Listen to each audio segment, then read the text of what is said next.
आज की इस ज़ॉम्बी वाली मूवी में ऐसे ज़ॉम्बीज दिखाए गए हैं जिन्हें अमीर लोगों ने अपने मनोरंजन का साधन बना लिया है। एक ज़ॉम्बी से भरे द्वीप पर बस एक टिकट खरीदिए और एक खास गाइड आपको रास्ता दिखाएगा। पूरी यात्रा में कड़ी सुरक्षा व्यवस्था रहेगी। आप सभी ज़ॉम्बी को अपनी मर्जी से मार सकते हैं और आपको बस मजे करने की जरूरत है। फिल्म की शुरुआत 10 साल पहले से होती है, जब दुनिया भर में ज़ॉम्बी वायरस फैल गया था, जिससे करोड़ों लोग या तो मर गए या ज़ॉम्बी बन गए। ज़ॉम्बी को साफ करने और वायरस को फैलने से रोकने के लिए विभिन्न देशों की सेनाओं ने मिलकर एक सल्फर प्रोटोकॉल पर हस्ताक्षर किए, जिसके तहत अगर किसी इलाके में ज़ॉम्बी बेकाबू हो जाते तो वे लोग उस जगह पर बिना सोचे समझे बमबारी कर देते। हालांकि इस बमबारी में कई निर्दोष लोग मारे गए थे, लेकिन आखिरकार इंसानों ने इस लड़ाई में जीत हासिल कर डाली। संकट खत्म होने के कुछ समय बाद इंसानों को एक छोटे से आइलैंड पर फिर से ज़ॉम्बी मिले। अमीर व्यापारी विल्सन ने इसमें एक बिजनेस का अवसर देखा और भारी पैसा खर्च करके वह आइलैंड खरीद लिया और उसने इसे एक अनोखा टूरिस्ट डेस्टिनेशन बना दिया। यहाँ आने वाले पर्यटक ज़ॉम्बीज को मारने आते थे। इसमें से कुछ एडवेंचर की तलाश में थे और कुछ अपनी भड़ास निकालना चाहते थे और कुछ अपने डर पर काबू पाना चाहते थे। इनमें से एक इस फिल्म की हीरोइन मेलिनी भी थी। दरअसल उसके पिता की मौत 10 साल पहले हुई ज़ॉम्बी आपदा में हुई थी और ज़ॉम्बी की क्रूरता ने उस पर गहरा मानसिक आघात छोड़ा था। अपने डॉक्टर की सलाह पर वह भी ज़ॉम्बी आइलैंड पर जाने की तैयारी कर रही थी ताकि अपने डर पर काबू पा सके। मेलिनी के साथ उसका बॉयफ्रेंड लुइस भी जा रहा था, जो पहले एक सैनिक था। दोनों जल्द ही समुद्र किनारे के स्टेशन पर पहुंचे। ज़ॉम्बी आइलैंड पर जाने के लिए यहीं से नाव पकड़नी पड़ती थी। इंतजार करते समय मेलिनी ने वहाँ एक छोटी लड़की को देखा। दरअसल वो लड़की उन लोगों में से थी जिन्होंने ज़ॉम्बी आपदा में अपना घर बार छोड़ दिया था, इसलिए वे लोग बड़े अमीरों द्वारा बनाए गए रेफ्यूजी कैंप में रहते थे, जहां उन्हें जरूरी सामान और आराम करने की जगह मिलती थी। कुछ देर बाद मेलिनी टूरिस्ट के एक बड़े समूह के साथ ज़ॉम्बी आइलैंड पर चली गई। यह जगह पहाड़ों और हरे भरे नजारों से भरपूर थी। शहर के शोरगुल से दूर यह वाकई में एक शानदार पर्यटन स्थल था, लेकिन यहाँ आने वाले पर्यटक सिर्फ नजारे देखने नहीं आए थे, बल्कि ज़ॉम्बीज को टपकाने आए थे, क्योंकि असली रोमांच तो आगे था। ये सुनिश्चित करने के लिए कि सभी को खूब मजा आए, हर किसी को पहले बंदूक चलाने का अभ्यास करना पड़ता था। उस शाम पार्टी में ज़ॉम्बी आइलैंड की मालिक विल्सन ने भाषण दिया। तभी एक ज़ॉम्बी पीछे से गुर्राता हुआ आया, जो कि विल्सन के आदमियों के कंट्रोल में था। ज़ॉम्बी के आने से वहां मौजूद सभी लोग उत्साहित हो गए और बदला लेने की भावना तुरंत जाग उठी। जब सभी लोग मस्ती में डूबे हुए थे तो उनमें से एक महिला टूरिस्ट चुपके से कंट्रोल रूम में घुस गई। उसने सिस्टम में लॉग इन किया और कुछ डाउनलोड किया। तभी बाहर निकलते ही उससे ऊपर बैठे एक आदमी ने देख लिया। अगले दिन सुबह टेक्नीशियनों ने सिस्टम में खराबी पाई। उन्होंने सोचा कि इसे ठीक करने में थोड़ा समय लगेगा, लेकिन उन्हें बिल्कुल अंदाजा नहीं था कि एक भयानक आपदा आने वाली है। इस बात से अनजान टूरिस्ट उस समय बस में बैठकर ज़ॉम्बी एडवेंचर के लिए उत्साहित थे। रास्ते में गाइड ने मेलिनी और दूसरों को 3 बातों का ध्यान रखने को कहा। पहला, ज़ॉम्बी वायरस लार से फैलता है, इसलिए उनसे बिल्कुल भी मत कटवाना। दूसरा, जितने ताजे ज़ॉम्बी होंगे उनकी हरकत उतनी ही तेज होगी, लेकिन ये सभी ज़ॉम्बी 10 साल पहले बने थे, इसलिए आमतौर पर बहुत धीरे चलते हैं। तीसरा, ज़ॉम्बी को मारने के लिए सिर्फ उसके सिर पर गोली मारनी होगी। इसके बाद आइलैंड के मानव निर्मित छोटे शहर के गेमिंग एरिया में कुछ लोगों ने शुरुआती शिकार शुरू कर दिया था। यहाँ ज़ॉम्बी की हरकतें कंट्रोल कर दी गई थी ताकि डरपोक टूरिस्ट भी इस तरह से अपने मन का डर निकाल सके। मेलेनी का ग्रुप इस समय एक छोटी पहाड़ी पर पहुंचा। ऊपर देखने पर पहाड़ी की चोटी पर बहुत सारे ज़ॉम्बी घूम रहे थे। ग्रुप में जैक नाम का आदमी खुद को रोक नहीं पाया और सबसे पहले गोली चला दी, लेकिन उसका निशाना बहुत खराब था। मेलिनी के बॉयफ्रेंड लुइस ने एक अच्छा निशाना लगाया, लेकिन मेलिनी काफी देर तक निशाना साधती रही, फिर भी गोली नहीं चला पाई। पूरे ग्रुप में सबसे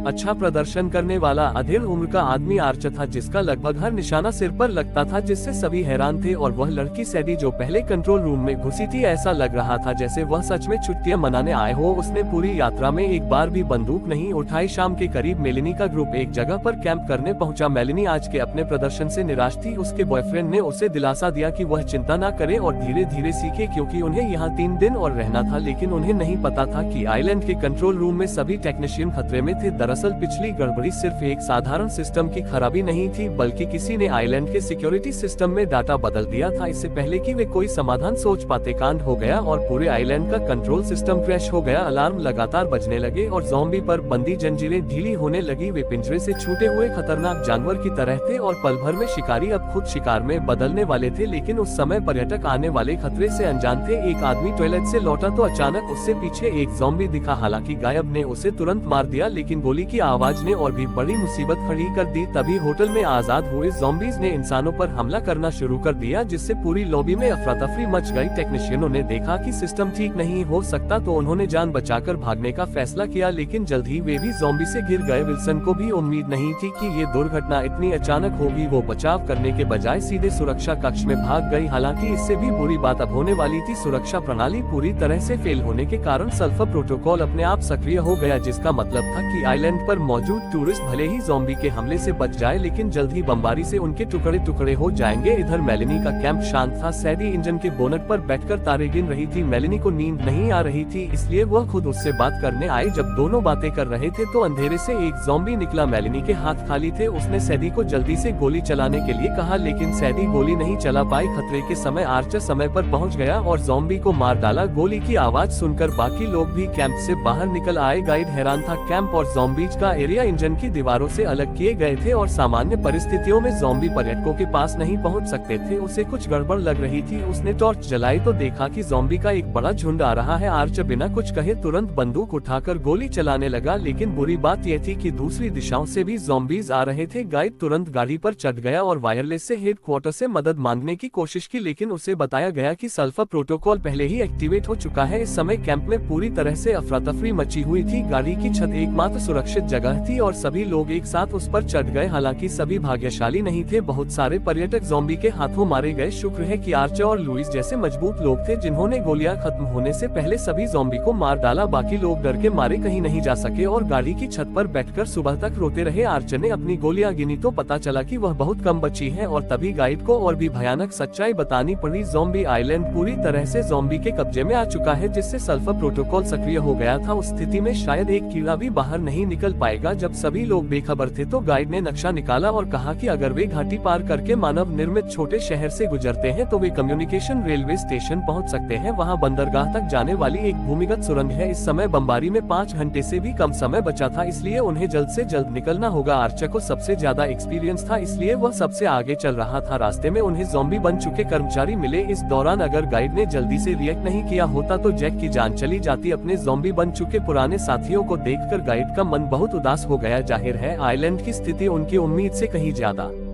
खराब हो गई थी। थोड़ी देर बाद एक लोहे का गेट रास्ते में आ गया। शुक्र है कि एक गाड़ी के टकराने से वहां एक छोटा सा छेद हो गया था। छेद इतना बड़ा नहीं था जिससे एक बार में सिर्फ एक ही आदमी निकल सके। तभी और ज़ॉम्बी उठ खड़े हुए। आर्चर ने बाकी लोगों को पहले जाने दिया और गाइड और वह पीछे रहे। शुरू में सभी आराम से निकल गए, लेकिन गाइड आखिरी समय में चूक गया और लोहे की जाली के पार से ज़ॉम्बी ने उसे काट लिया। मेलेनी ने उसे दिलासा दिया कि कुछ नहीं होगा, लेकिन सभी जानते थे कि एक बार काटे जाने के बाद ज्यादा देर तक जीवित रहना मुमकिन नहीं है। आखिरकार लुइस ने ट्रिगर दबा दिया, जिससे गाइड को पूरी तरह से मुक्ति मिल गई। सभी का मन बहुत भारी था। किसी को यकीन नहीं था कि वे सुरक्षित रूप से आइलैंड से बाहर निकल पाएंगे या नहीं। आर्चर आखिरकार चुप नहीं रह सका और उसने सैडी से पूछा कि क्या आइलैंड की सुरक्षा प्रणाली उसने खराब की है, क्योंकि कल उसने खुद सैडी को कंट्रोल रूम से चुपके से निकलते हुए देखा था। जब सैडी को लगा कि अब सच छुपाना मुमकिन नहीं है तो उसने सब सच बता दिया। दरअसल वो ज़ॉम्बी मानवाधिकार संगठन की सदस्य थी। उस रात उसने एक USB ड्राइव से कुछ फाइलें डाउनलोड की थी। अगर उन्हें मीडिया में उजागर कर दिया जाए तो ज़ॉम्बी आइलैंड पर मासूम ज़ॉम्बीज पर अत्याचार बंद हो जाएगा। लेकिन जैक को ये सुनकर कुछ गड़बड़ लगी। जरूर सैडी ने फाइलें डाउनलोड करते समय गलती से वायरस अपलोड कर दिया होगा, लेकिन सैडी ने कहा कि वह बेकसूर है। उसे शुरू में नहीं पता था कि USB ड्राइव आइलैंड की सुरक्षा प्रणाली को खराब कर देगी। मानव निर्मित छोटे शहर से गुजरते समय उन्हें कोई भी जीवित व्यक्ति नहीं दिखा, बस डरावने ज़ॉम्बी के झुंड कभी कभी गुजरते हुए दिखे। आर्चर सभी को एक कमरे में ले गया, लेकिन वहाँ पर भी ज़ॉम्बीज कोनों में छिपे हुए थे। तभी सैडी के साथ दुर्भाग्य हुआ और ज़ॉम्बी ने उसके हाथ पर काट लिया। उसने USB ड्राइव जैक को दे दी। शायद वो द्वीप से नहीं निकल पाएगी। हालांकि यहाँ बहुत सारे ज़ॉम्बी थे और वे लड़ते हुए पीछे हट रहे थे, लेकिन पीछे से और भी ज्यादा ज़ॉम्बीज आ रहे थे। आर्चर को मुश्किल से एक लोहे का गेट मिला। जैक ने अपनी पूरी ताकत लगा दी और ज़ॉम्बी को पीछे छोड़ दिया। उसने डरते डरते USB ड्राइव मेलेनी को दे दी और उम्मीद जताई कि वो इसे सुरक्षित रखेगी। इस समय विस्फोट में सिर्फ 1 घंटा बचा था। चारों लोग बिना किसी बड़े हादसे के रेल स्टेशन पहुँच गए। आगे का रास्ता अंधेरा था, इसलिए सभी के मन में थोड़ा डर था। शुक्र है कि थोड़ी देर बाद रास्ते के दोनों ओर लाल बत्तियां जल उठी। हाथ से छूने पर पता चला कि वहां का तापमान कम से कम 80 डिग्री सेल्सियस से ज्यादा था। उन्हें समझ में नहीं आ रहा था कि यह किस लिए था और वे बस आगे चलते रहे। लोहे की जाली तोड़कर सभी आखिरकार रास्ते के अंत तक पहुंच गए, लेकिन खतरा फिर से आ गया। एक ज़ॉम्बी ऊपर से गिरा। हालांकि आर्चर ने तुरंत गोली चला दी, लेकिन ज़ॉम्बी ने जैक को काट लिया। आर्चर को उसका दर्द देखा नहीं गया, इसलिए उसने सीधे उसे गोली मार दी। बाकी तीनों ने एक दूसरे को देखा और फिर एक दरवाजे से गुजरने के बाद उनके सामने बहुत सारे कैंप दिखाई दिए और ज़ॉम्बी आइलैंड का छिपा हुआ रहस्य भी सामने आ गया। दरअसल आइलैंड के पुराने ज़ॉम्बीज को तो टूरिस्ट ने पहले ही मार डाला था, इसलिए विल्सन ने इस आइलैंड को चालू रखने के लिए बेघर लोगों को यहाँ शरण दी और उन्हें आइलैंड पर आकर ज़ॉम्बी बना दिया था। फिर गर्म रास्ते के ज़ॉम्बीज की उम्र बढ़ाने की प्रक्रिया को तेज कर दिया जाता था ताकि कोई यह न जान सके कि वे अभी अभी ज़ॉम्बी बने हैं। इसी हैरानी के बीच मेलेनी ने एक जाना पहचाना चेहरा देखा। यह वही छोटी लड़की थी जो उसे आइलैंड पर आने से पहले मिली थी। यह सोचकर दुख हुआ कि विल्सन ने उसे ज़ॉम्बी बना दिया। तभी लड़की के चीखने से और भी ज़ॉम्बी जाग गए। तीनों लोग कमरे से तो भाग गए, लेकिन दरवाजा बंद नहीं हो सका, जिससे उन्हें अपने शरीर से उसे रोकने के लिए मजबूर होना पड़ा। जीवन और मृत्यु के क्षण में लुइस ने मेलेनी और आर्चर को वहीं छोड़ दिया और अकेले भाग गया। शुक्र है कि आर्चर एक सच्चा मर्द था। उसने मेलेनी को पहले भागने के लिए कहा और कहा कि उसे जरूर इस आइलैंड से बाहर निकलना चाहिए और यहाँ के बुरे कामों को दुनिया को बताना चाहिए। मेलेनी के सुरक्षित होने की पुष्टि करने के बाद आर्चर ने दरवाजा छोड़ दिया और आने वाले ज़ॉम्बी के झुंड से भिड़ गया। मेलेनी ने दर्द को दबाते हुए एक लाश के हाथ से पिस्तौल उठाए और दीवार पर दिए निर्देशों के अनुसार ऑफिस एरिया में पहुंची, लेकिन यहाँ के सभी लोग भी ज़ॉम्बी में बदल गए थे। तभी उसका बॉयफ्रेंड लुइस अचानक प्रकट हुआ और पहले भागने के लिए माफी मांगने लगा। दरअसल उसे कोई पछतावा नहीं हुआ था, बल्कि गलती से उसे ज़ॉम्बी ने काट लिया था। मेलेनी ने दोनों के पुराने रिश्ते को देखते हुए उसे पिस्तौल दी और उसे खुद को खत्म करने के लिए कहा, लेकिन तभी पीछे से बहुत सारे ज़ॉम्बी आ गए। मेलेनी ने जल्दी से पिस्तौल छीन ली और कमरे से भाग गई। इस बार वह गलती से कंट्रोल रूम में पहुँच गई, जहाँ उसकी मुलाकात विल्सन से हुई। उसे पता था कि बाहर जाने का रास्ता आगे है, लेकिन वहाँ बहुत सारे ज़ॉम्बी ने उसे रोक रखा था और बमबारी में भी कुछ ही मिनट बचे थे। विल्सन ने मेलेनी से दरवाजे पर मौजूद ज़ॉम्बी को हटाने के लिए सहयोग करने को कहा, लेकिन मेलेनी ने उस लालची औरत के साथ काम करने से इनकार कर दिया, जिससे विल्सन उससे लड़ने लग गई। दोनों के शोर से ज़ॉम्बी का ध्यान उनकी तरफ चला गया। विल्सन को अपनी गलती का फल मिला और जल्द ही ज़ॉम्बीज ने उसे काट कर खा लिया। मेलेनी मौके का फायदा उठाकर सुरक्षा निकास से निकल गई। हालांकि वह कंट्रोल रूम से सफलतापूर्वक भाग गई, लेकिन फिर भी बहुत सारे ज़ॉम्बी उसका पीछा कर रहे थे। तभी उल्टी गिनती खत्म हो गई और कई बमवर्षक विमान गरजते हुए आए और कुछ ही देर में ज़ॉम्बी के झुंड में बम फटने लगे। मेलेनी ने अपनी फुर्तीली चालों से बार बार मौत को मात दी और चट्टान पर पहुंचकर छलांग लगा दी। मेलेनी के सुरक्षित बच निकलने के बाद ज़ॉम्बी आइलैंड का रहस्य जल्द ही मीडिया में उजागर हो गया। इस दुर्घटना में 200 से ज्यादा पर्यटकों और शरणार्थियों की जान चली गई थी और मेलेनी के अलावा जो जीवित बचे उनमें से आर्चर भी शामिल था। इस बार इंसानों ने जीत तो हासिल कर ली, लेकिन इंसानियत हार गई थी। दोस्तों, अगर आपको मेरी वीडियोस पसंद आ रही हैं तो अपना एक प्यारा सा कमेंट जरूर कर देना।